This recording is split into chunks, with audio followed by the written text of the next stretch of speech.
comme souffrance là, souvent même tu acceptes que si comme Dieu pouvait te tuer, c'était mieux. Souvent, quand vous êtes dans la vie, je vous donne ce conseil-là. Chaque 3 mois, vous êtes obligé, chaque 3 mois, vous êtes obligé de faire un tour au CHU. Ou bien dans les cliniques. Passez seulement pour saluer ceux qui sont là-bas. Regardez, quand vous allez sortir, c'est à la porte même de la clinique ou bien du CHU là, que vous allez réfléchir pendant 50 minutes avant de monter dans le véhicule. Vous allez voir que, bonne santé là, il n'y a pas son Dieu. Bonne santé là, il n'y a pas de prix. Vous passez, vous allez voir des gens que le feu a brûlé, que le gaz a brûlé. Quand vous allez être dans votre cuisine là, vous allez voir que ce n'est pas en chantant que vous allez allumer votre gaz. Parce que vous allez commencer à faire attention parce que, regarde, parce que quand vous avez vu ces personnes-là, vous n'avez jamais vu des gens qui ont été brûlés par une bouteille de gaz, vous ne savez pas comment ils se présentent là. Quand vous êtes là même, vous oubliez, vous vous amusez avec votre bouteille de gaz, le jour où vous allez vous rappeler là, ce que ça a fait de vous là, ça sera le conseil des autres. Donc, allez-y vous conseiller si vous n'êtes pas sage. Si vous êtes sage, c'est que donc soyez sage quand vous serez en train d'allumer votre bouteille en tout cas. Mais ne soyez pas ça dans la bouche, soyez plutôt sage dans votre manière de faire. Si vous quittez là-bas ou qui brûle les gens là, allez-y dans le coin d'accident. Si vous arrivez au CHU là, si tu te renseignes à chaque cellule, tu rentres dans le coin d'accident, tu vas voir comment la voiture a cassé des gens par morceau, comment la voiture a écrasé des gens, comment la voiture a fait des gens. Tu vas regarder quand tu as sorti là. Tu ne vas pas en train de causer avec ton ami et puis traverser le goudron. Tu ne vas pas en train de saluer quelqu'un qui passe de l'autre côté pendant que tu es en pleine traversée. Tu ne vas pas faire ça. Ça va venir comme un réflexe dans ton esprit. Je te donne des conseils d'usage. Ce que je te dis là, c'est ton quotidien là. Que je suis en train de te donner des éléments pour que tu te rappelles. Parce que il ne faut pas penser que comme tu es en train de partir dans la main de Dieu pour prier Dieu, cela te met à l'abri si tu marches comme tu veux, si tu ne prends pas garde à ta façon de faire, si tu fais ce qui te plaît. Il ne faut pas t'amuser que ça va te prendre et tu seras l'exemple et le conseil des autres. Si tu quittes là maintenant, tu arrives dans le coin des infectés. C'est-à-dire que ceux qui ont été infectés par les MST, les maladies sexuellement transmissibles, là.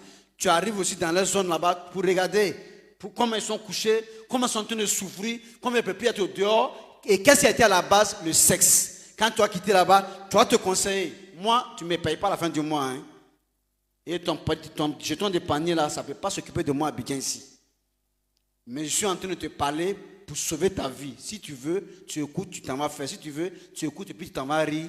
Mais, il ne faut pas compter sur la prière de ce que tu as provoqué par esprit. Il faut compter sur la prière de ce qui est arrivé par une intention, je veux dire qu'on appelle par ignorance. Ce que tu ne savais pas, et puis tu as fait, mais ce que tu sais, et puis tu as essayé de voir, c'est ton problème. Donc si tu vas dans le coin d'accident, ça va te conseiller dans la ville. Si tu vas dans le coin de gaz qui a brûlé les gens, ça va te conseiller. Si tu vas dans le coin des maladies sexuellement transmissibles, là, si tu arrives là-bas, ce que tu vas voir, quand tu vas voir les gens là, sont couchés en train de faire, et puis toi tu vois que tu es en bonne santé, c'est comme tu étais dans un rêve, et puis on t'a monté dans un rêve là que tu allais chercher garçon, ou bien tu allais chercher femme, et puis tu as été contaminé par une maladie, et puis la maladie a commencé à te faire souffrir, et puis un coup tu te réveilles, tu vois que c'est sommeil. Quand une fille passe devant toi, ou bien un jeune sapé, et puis il gare la voiture, et puis il te fait signe, est-ce que tu vas écouter? Parce que ce que tu viens de voir là, heureusement que tu es encore... C'est un rêve. Pardon, monsieur, pardon, je vais passer. Madame, excusez-moi, je vais passer, je vais quelque part. C'est pas facile. Mais il dit, il faut traiter durement ton corps pour ne pas arriver. Parce que tu es arrivé, c'est lui qui a traité ton corps là durement ce jour-là. Ou bien toi, tu traites durement ton corps pour ne pas arriver à ce jour-là. Ou alors, si ce jour-là t'arrive, c'est la situation, la maladie là qui va traiter maintenant ton corps durement. Vrai ou faux? Parce qu'ils sont là-bas, hein? Ils sont couchés, ils n'ont pas de jour pour sortir. Ils sont couchés, ils n'ont pas de jour pour se lever. Ils sont couchés. Quand tu arrives comme ça, que tu es prêt pour te dire comme ça, on dirait que si c'est Dieu même qui est descendu, Le gars est venu juste avec sa Bible, avec lui-même qui est venu prier là-bas. C'est un pécheur comme toi-même. Lui-même, son jour n'a pas encore arrivé pour qu'il te rejoigne. C'est celui qui te compte. Docteur même qui est là. On dit aux jugeances là, ils rentrent rarement même dans la salle. On dit aux jugeances là, les médicaments même là, c'est pas business, sinon on dit ça manque pour qu'il faut venir payer encore beaucoup de systèmes pour que toi-même là, le misérable qui est couché là, et à un moment donné, les parents là sont fatigués, à un moment donné, les gens qui sont près de toi là disent, ah, tiens, il n'a qu'à faire partie. L'homme est fatigué, depuis dans l'hôpital ici là, ici ça sent mal, ici ça sent, c'est bizarre.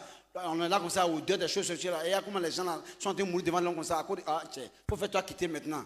Pourquoi? Parce que c'est pas ils sont couchés, c'est toi qui es couché. Ceux qui viennent prier là, ils te disent, dans quelques jours, tu vas voir, après ça là, et ils vont repartir à la maison, toi qui es là-bas. Je t'ai transporté dans la situation que tu n'as pas envie de vivre là, comme si tu étais déjà en train de vivre ça pour te conseiller. Maintenant, il faut aller essayer seulement. Si tu finis de voir les gens que feu de gaz a brûlé, de voir les gens qu'accident a fait coucher là-bas, qui ne savent pas comment ils vont se lever, de voir les gens que maladie de sexe a fait coucher là-bas, si tu as fini, allez prendre la route de la Maca. Va là-bas, tu vas trouver maintenant l'autre groupe. Ce groupe-là, là-bas, et tous, ils ont bien fait. Il n'y a pas quelqu'un qui dit là-bas qu'il a fait quelque chose. Mais, seulement, le problème, c'est qu'ils ne savent pas quoi, ils sont là-bas. Donc, comme toi, tu n'as rien fait là, il faut bien faire quoi, parce que voilà, les gens qui disent qu'ils n'ont rien fait, mais ils sont ici.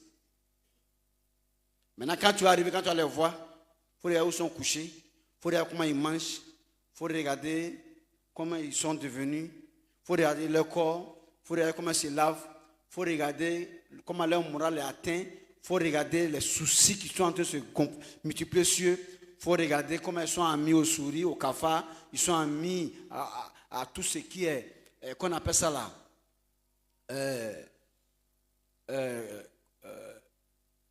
bêtes, chenilles, moustiques. Et puis maintenant, tu circules, maintenant tu demandes où est ceux qui ont volé à leur coin. Ils vont te montrer.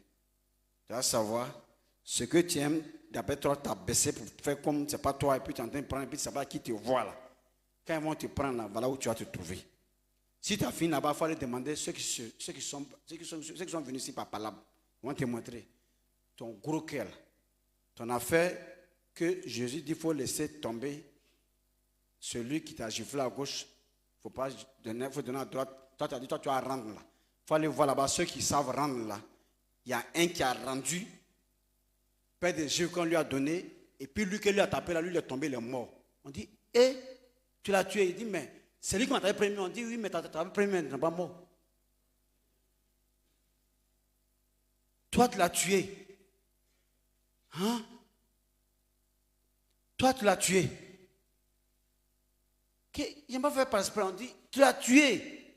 Ah, il ne faut pas bouger, hein? Ils ont appelé la police. Bon, regardez où vous êtes assis actuellement là. Qui a appelé la police derrière vous? Allez-y, faites-moi appeler la police.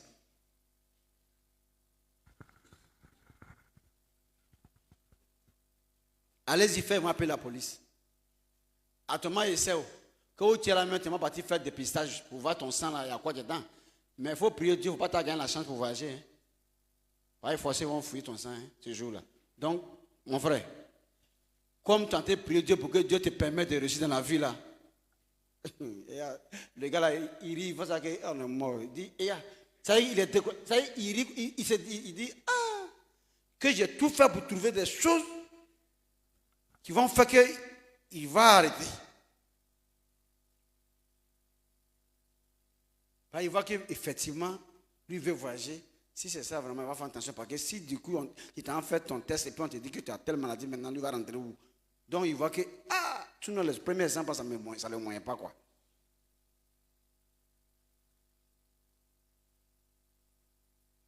Maintenant, tu es prêt à partir. Tout le monde t'a dit, mon frère, donc dans le musulman, comme ça, toi, tu t'en vas, hein? Mais c'est les gars.